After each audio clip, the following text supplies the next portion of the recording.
Hello, good evening, everyone, and welcome back to my mental health and crime channel. Please like, share, and subscribe if you enjoy the contents in this channel. I'm a licensed cognitive behavior therapist, that's a CBT therapist, and a licensed mental health counselor. The reason I started this channel was to spread awareness for people who do not have a voice of their own, and especially for mental health awareness purposes too. All kind of awarenesses that affects our society, affects us as human beings, and especially as parents. Today I would really like to discuss the topic of anxiety and depression, but especially anxiety and social media. How cyberbullying and social media affects our personalities, our cognitive, our thoughts, our personality, and our behavior. How it affects us emotionally and physically, mentally. There are many researchers out there and there are many studies out there that has proved that social media has good and bad benefits, positive and negative impacts. I personally would say that yes, I do agree. We have many beneficial things that come out of social media, especially after the COVID epidemic since 2020, early 2020, late 2019, when COVID started. It was obviously all new to us. Social media has been there way before COVID ever hit. But my point being is we started getting more on social media due to the epidemic. Because obviously a new update came in every person's life in this world. Unless you were living in Timbuktu in the desert of Sudan, or in case you were living under a rock in the Stone Age. Unless it was one of those two, everybody's been impacted somehow, some way by COVID. Rest in peace to all the people we've lost in the world due to COVID. I'm sure many people have lost their loved ones or have had horrible experiences or close to death experiences about COVID. And I really wish everyone who's had COVID, I've had COVID, and it wasn't a pleasant ride, but it could have been worse, so I thank God for that, although I'm still recovering from long COVID in a way. Coming back to the point of the beneficial side of social media is everything was new for us when COVID happened. We did not know where to start from, how to work, and also many of us, our jobs, everything changed automatically into social media. Like many of the mental health branches we started working from home, mental health therapy, both from the offices and from the homes and such things. So this has affected everyone. So I can imagine how badly it's affected the clients who depend on mental health really badly. The sad thing is, I wish personally, I've always said that mental health is a big factor and a big issue in everybody else's life, in everyone's life. Because we honestly concentrate a lot about physical health, because obviously we go with our legs, use our hands, eat with our mouth, smell with our nose, hear with our ears. Our hearts are beating, our kidneys and organs are functioning. So obviously we have a lot of physiotherapists out there. We have a lot of doctors because from day one, doctors were always needed. health is the important thing. God forbid, if you ever get into accident, anything, a doctor's needed. So that is without dispute, without any arguments. The physical health is one of the most important gifts God has given us, I personally believe. But then, it's sad that like while we're looking after our body and running and jumping around and taking jogs and looking after our health, in some process, there's some of us that even don't jog or run and all, and then we forget part of our health is the mental health being, which should have been high prioritized, because we have more research out there and we have more MR scan machines, I personally believe, for our back, for our legs, for our hands, we have the ECG for our heart. We have many different equipments out there, but it's really sad that we don't have a lot for mental health. That's why it is really important to keep your mental health in check. The cognitive side is very important, because if our thoughts are not pleasant and we have negative thoughts all the time, it does affect, like CBT says, cognitive behavior therapy by Aaron Beck, which was founded in the early 70s. I really believe in cognitive behavior therapy because we need to change our thoughts into a positive thought so that it does not lead into sad and bad emotions that will affect our behavior. So our thoughts lead to our emotions lead to our behavior. So if you're in negative thoughts and if you assume all the time that you're not wanted, example, or you jump to negative conclusions all the time, it does affect your behavior. It does affect your emotions first and then your behavior later on. So it is important to keep our mental health in check. Others, like in the mental health, we use the DSM-5, and that is where it's kind of the gospel for mental health. That is where we check and compare a person. Is like, not compare basically, but just say you're doing a couple of sessions with a client and they started with their anxiety being so high up there. Just say from the scale of 0 to 10, 10 being the highest, 0 being the lowest. Usually people just say, this is my example, yeah? Just say usually people are on a 4, 3 and all when you're negative. People do have anxiety. We all suffer, not suffer, but it is a part of life. You do get anxious as a human being, but it shouldn't be affecting you more than it is supposed to be normal. Although that word is even challenging, I wouldn't say completely normal, but just say there should be a balance. So once you reach above 5, 6, then you're on getting, like, according to me, yeah? This is for speculation purpose only.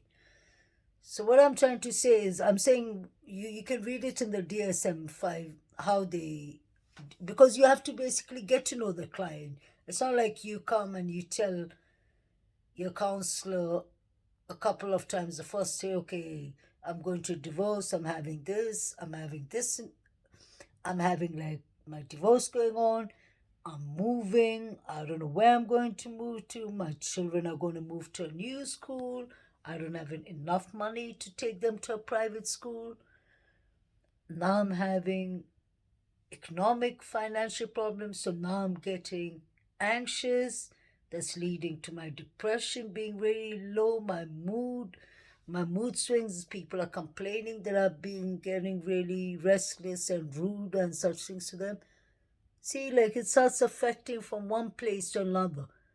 So what I'm trying to say is, like, you have to be mentally there, basically. Like, collect yourself, like your thoughts, try and change your thoughts, recognize your thoughts find out what is actually triggering up your anxiety, what is triggering up your depression, and what you can do about it.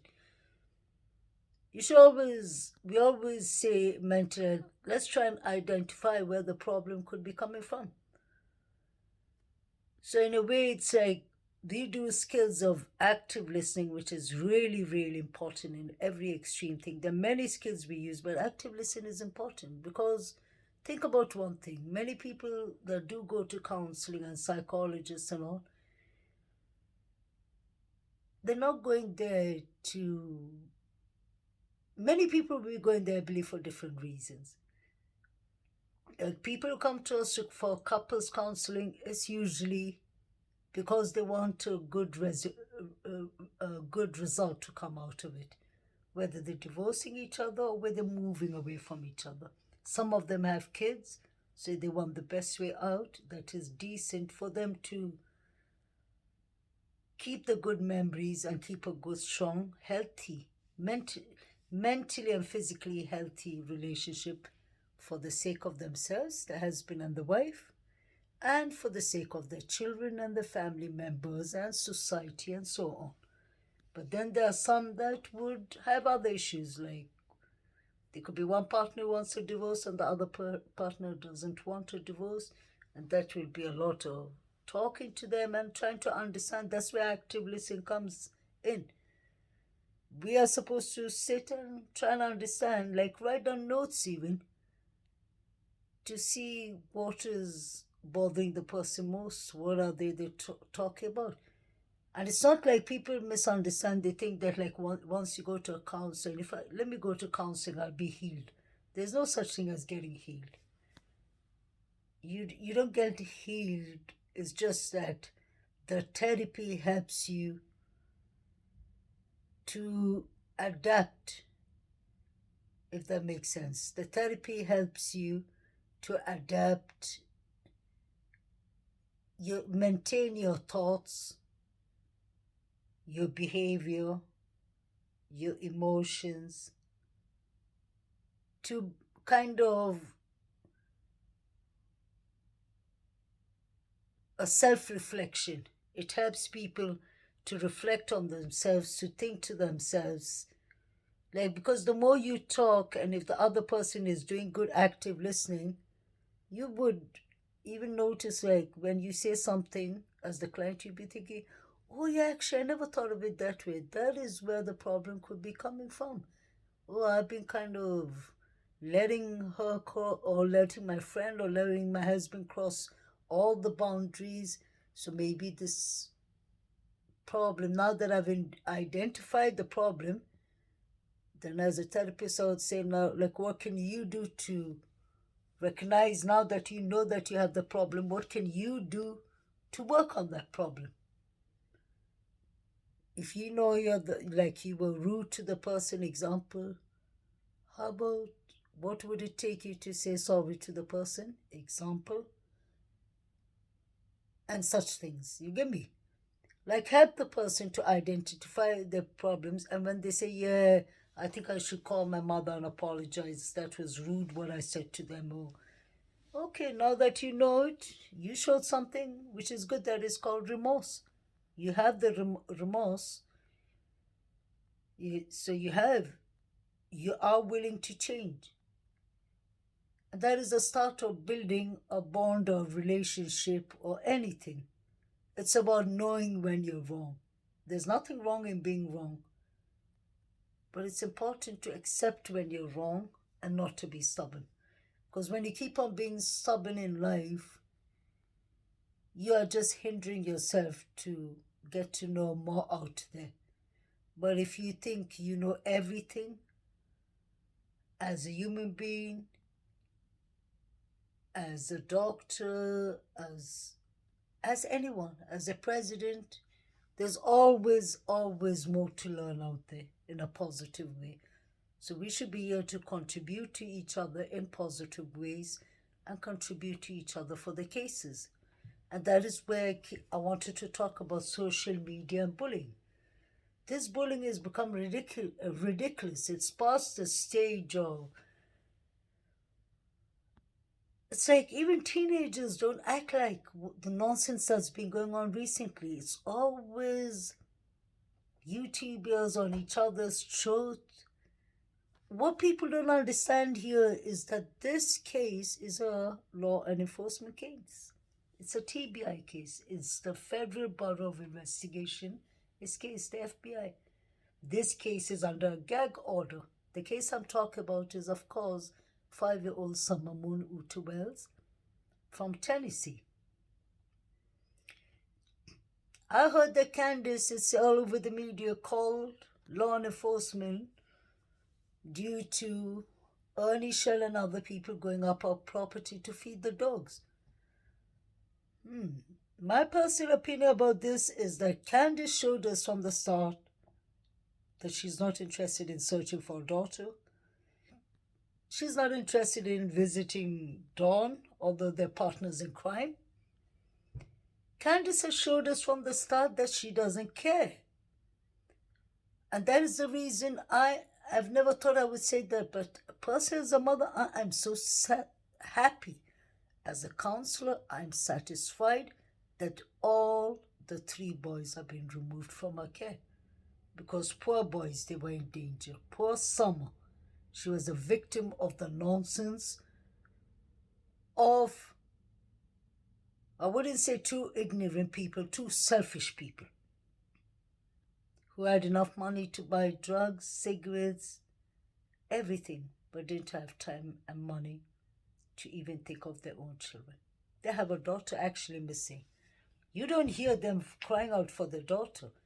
I'm shocked that Grandma Candace Hever said that we were yelling out for Summer. So did Candace. Why would you be yelling out for a child when you should be running barefoot and searching for your child? I'm African. I believe I would have been yelling all over the neighborhood. Help, help, come and help me. I've lost my child. You can imagine all the emotions that happens with each and every mother, no matter where you're from. But I've never seen a case that now it's the animals are the targets, poor animals. Hearing with all the nastiness that Dawn was doing to those animals, that is antisocial personality disorder symptoms. And then you have Candace here, which could be another antisocial personality disorder or sociopath. Their behaviors, I'm surprised that the animal rescue team hasn't come and rescued those animals, because when we say animal rescue, that means rescue the animals. When we say CPS, Child Protection Service, they're everywhere in every country, every state. They're there for the protection of children. So I don't understand. This is shocking. With all this behavior and all this hate and all this verbal assaults, all this verbal threats, all the exposing, all the nastiness, evilness, rudeness, unprofessionalism, breaching of boundaries, people naming certain YouTube creators, naming children's names like nothing happened, putting these 3 boys, Summer's brothers, in danger by so many creators talking about them, mentioning their names, especially at night. You all know who you are. You know exactly who you are. She keeps on mentioning the children's name, all of the names. That's not fair. Then you have creators putting music for each other and cussing each other. I don't understand how YouTube is taking all this madness, but then that ain't my place of work. But then when it ends up like that and it gets into suicidal thoughts, all those people will end up needing counseling. I'm really sorry to say, but that's the truth. And that is a very expensive thing. You're aware of that. And it's not good to live in anxiety, depression, PTSD, to live in bigger and deeper syndromes in mental health and disorders like bipolar 1 and 2, God forbid schizophrenia, and the worst suicidal thoughts, and people actually taking their lives, ending their lives on social media. Just look at the statistic about how many people who are YouTube creators have committed suicide in the last 10 years. You'd be shocked. And then just look at TikTok and Twitter. I was just Googling up, and Google said that the most harassments will not go on Facebook, YouTube, Instagram, and Twitter. And obviously TikTok. So you can imagine how much nonsense is going out there. And especially us, we are saying that we are in here to help Summer Munu Wells and help the missing children. But then if we keep on taking law into our own hands and going to these people's properties